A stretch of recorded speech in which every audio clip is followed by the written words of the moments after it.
Magandang hapon. Magluluto po ako ngayon. Bago ako magluluto, inom muna ako ng Eat Skin. Luto tayo. Yan. Isa sa umaga, isa sa gabi. Yan.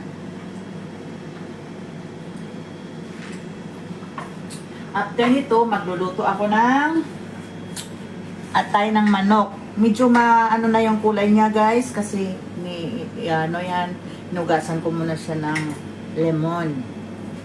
Tapos, meron ako ditong kamatis, sibuyas, sili, saka meron akong ginger paste, at saka itong garlic, at magic sarap, ay baliskad. Yan. Meron akong soy sauce, saka vinegar, at saka bitsin.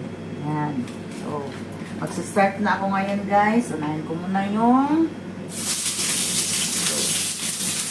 sibuyas, saka kamatis. Ako lang naman kasi ang kumakain, mga guys. Kaya ganon.